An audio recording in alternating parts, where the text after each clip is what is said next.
ಇನ್ನು ಚಾಮರಾಜನಗರದಲ್ಲಿ ಬಿಸಿ ತುಪ್ಪವಾದ ಸಂಸದ ಶ್ರೀನಿವಾಸ್ ಪ್ರಸಾದ್. ಒಬ್ಬೊಬ್ಬರಾಗಿಯೇ ಶ್ರೀನಿವಾಸ್ ಪ್ರಸಾದ್ ಕುಟುಂಬಸ್ಥರು ಕೈಪಾಲಾಗ್ತಾ ಇದ್ದಾರೆ.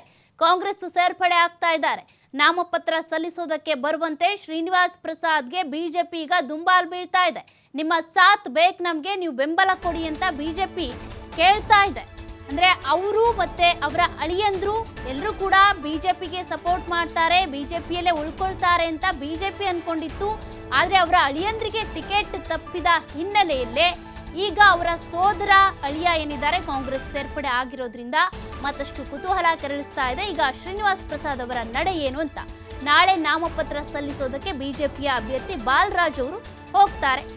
ಇನ್ನು ಶ್ರೀನಿವಾಸ್ ಪ್ರಸಾದ್ ಅವರ ಮಕ್ಕಳು, ಮೊಮ್ಮಕ್ಕಳು, ಅಳಿಯಂದಿರು ಎಲ್ಲರೂ ಕೂಡ ಈಗ ಕಾಂಗ್ರೆಸ್ ಸೇರ್ಪಡೆ ಆಗೋದಕ್ಕೆ ಮುಂದಾಗ್ತಾ ಇದ್ದಾರೆ.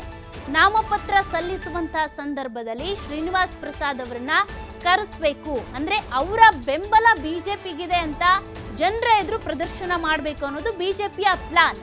ಆದ್ರೆ ಯಾರು ಹೋದ್ರೂ ಕೂಡ ಶ್ರೀನಿವಾಸ್ ಪ್ರಸಾದ್ ಅವರು ಬಿಜೆಪಿಯಲ್ಲೇ ಇದ್ದಾರೆ ಅನ್ನುವಂತ ಮೆಸೇಜ್ ಅನ್ನ ಕೊಡುವಂಥದ್ದು ಕೂಡ ಬಿಜೆಪಿಯ ಪ್ಲಾನ್. ಆದ್ರೆ ಶ್ರೀನಿವಾಸ್ ಪ್ರಸಾದ್ ಏನ್ ಮಾಡ್ತಾರೆ ನೆಕ್ಸ್ಟ್ ಅನ್ನೋದೇ ಕುತೂಹಲ. ಹಾಗಾಗಿ ನಾಮಪತ್ರ ಸಲ್ಲಿಕೆಯ ಕಾರ್ಯಕ್ರಮ ಪಟ್ಟಿಯಲ್ಲಿ ಶ್ರೀನಿವಾಸ್ ಪ್ರಸಾದ್ ಅವರ ಹೆಸರು ಸೇರ್ಪಡೆ ಆಗಿದೆ.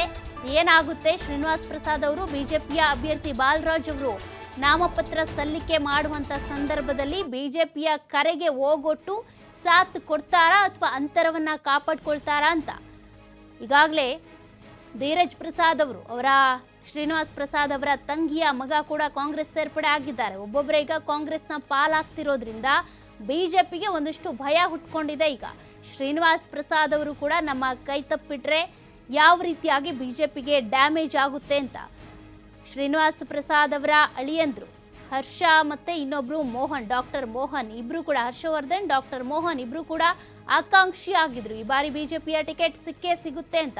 ಡಾಕ್ಟರ್ ವೃತ್ತಿಗೂ ಕೂಡ ರಾಜೀನಾಮೆಯನ್ನ ಕೊಡಿ ಡಾಕ್ಟರ್ ಮೋಹನ್ ಅವರು ಚುನಾವಣಾ ಅಖಾಡದಲ್ಲಿದ್ರು. ಹಾಗಿದ್ರು ಕೂಡ ಅವರಿಗೂ ಟಿಕೆಟ್ ಮಿಸ್ ಆಯಿತು. ಇತ್ತ ಶ್ರೀನಿವಾಸ್ ಪ್ರಸಾದ್ ಅವರು ಕೂಡ ಅಸಮಾಧಾನಗೊಂಡಿದ್ದಾರೆ.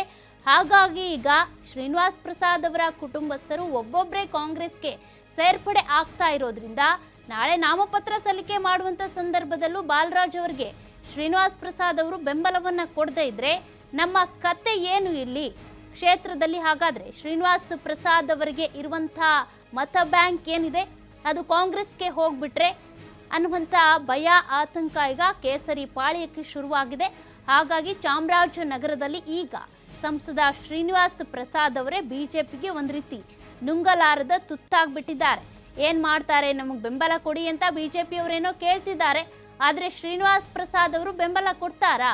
ನಾಳೆ ಬಿಜೆಪಿ ಅಭ್ಯರ್ಥಿ ಬಾಲರಾಜ್ ಅವರು ನಾಮಪತ್ರ ಸಲ್ಲಿಕೆ ಮಾಡೋದಕ್ಕೆ ಹೋಗ್ತಿದ್ದಾರೆ ಅಂತಂದ್ರೆ ಅವ್ರ ಜೊತೆಗೆ ಶ್ರೀನಿವಾಸ್ ಪ್ರಸಾದ್ ಅವರು ಹೋದ್ರು ಅಂತ ಅಂದ್ರೆ ಬಿಜೆಪಿಗೆ ಸಾಥ್ ಕೊಡ್ತಿದ್ದಾರೆ ಶ್ರೀನಿವಾಸ್ ಪ್ರಸಾದ್ ಅನ್ನುವಂತ ಮೆಸೇಜ್ ಜನರಿಗೆ ಹೋಗುತ್ತೆ. ಆ ಮೂಲಕ ಜನರ ಮತಗಳೇನಿದ್ದಾವೆ ಬಿಜೆಪಿಗೆ ಹೋಗುತ್ತೆ ಅನ್ನುವಂಥದ್ದೇ ಬಿಜೆಪಿಯ ಪ್ಲಾನ್. ಆದ್ರೆ ಅಂತರವನ್ನ ಕಾಪಾಡಿಕೊಂಡ್ರು ಬಿಜೆಪಿಯಿಂದ ಶ್ರೀನಿವಾಸ್ ಪ್ರಸಾದ್ ಅಂತ ಅಂದ್ರೆ ಆಗ ವೋಟ್ಗಳು ಸ್ಪ್ಲಿಟ್ ಆಗುವಂತ ಸಾಧ್ಯತೆಗಳೇ ಹೆಚ್ಚು. ಆಗ ಕಾಂಗ್ರೆಸ್ ಕಡೆ ಶ್ರೀನಿವಾಸ್ ಪ್ರಸಾದ್ ಅವರ ಮತ ಬ್ಯಾಂಕ್ ವಾಲುವಂತ ಸಾಧ್ಯತೆ ದಟ್ಟವಾಗ್ತಾ ಇದೆ.